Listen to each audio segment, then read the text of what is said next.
प्रथमे आमे जानिबा यूडीएफ काहींकी आसीथाए। जदि आपणकर आईबीएस अछि नाभि निज जगार नाही ताहले आपणकर stomach small intestine large intestine को धीरे धीरे स्लो करे दे थाए। तीनोटी जाको डिस्टर्ब हो जाय थाए। स्टोमक जेते बेले स्लो हो जाए पेटरे एचसीएल बा हाइड्रोक्लोरिक एसिड कम हो जाय थाए। माने व्यक्तिर पेटरे जेतिकी परिमाण रे गैस्ट्रिक जूस प्रस्तुत हेबा कथा ताहा होई पारे नाही। जदि आमर स्मॉल इंटेस्टाइन रे जदि केउठारे किछि फुलिबा बा इन्फेक्शन अछि तेबे आपनकर लैट्रिन ठीक हेबो नाही एवं एचसीएल रो अभाव स्टोमक रे निश्चय रहिछि। एहा को ध्यान रे रखिबा आवश्यक।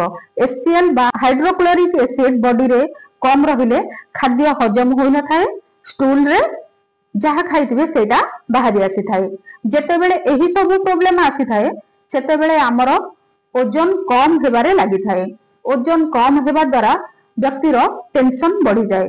व्यक्ति डॉक्टर पाखकू जाय थाए विभिन्न प्रकार रो मेडिसिन यूज करि थाए आयुर्वेदिक चूरन खाई थाए। जेते पर्यंत आपण एही सब यूज करिवे आपणकर टिके रिलैक्स फील करिवे किंतु जेते बेले एहा बंद करि देबे सेते बेले आपण जो स्टेज रे थिले सेही स्टेज को आसी दिबे। एबे आमे जानिबा व्यक्ति को एही सब समस्या आथिले कोन करिवे। आपण स्टोमक भितरे एचसीएल को बढ़ाइबार अछि।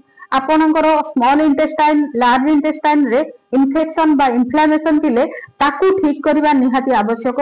नाभि निज जगार नथिले ताकू सेट करिबा भी निहाती आवश्यक।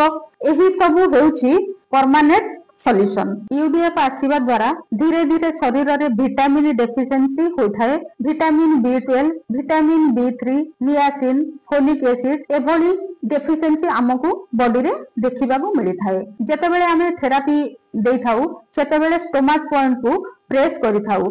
स्टोमक रे जेउ गैस्ट्रिक जूस रिलीज हेबा कथा ताहा रिलीज होई थाए। लिवर एवं गॉल ब्लैडर को एक्टिव करि थाउ।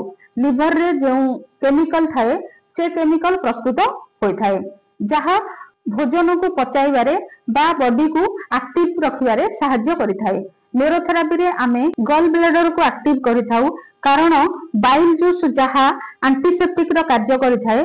जदि आपणकर अंतनली इन्फेक्शन होउछि बा फुलुछि ताहाले गॉल ब्लैडर को बेसी एक्टिव करिया को पड़ी थाए। आउ आपणकर भोजन ठीक भाबरे हजम होई थाए एवं लैट्रिन भी कदली परी बांधी होई आसी थाए। नेचुरली आईबीएस रु मुक्ति पाइबा को हेले ट्रीटमेंट सह योगा और डाइट फॉलो करिबा निहाती आवश्यक।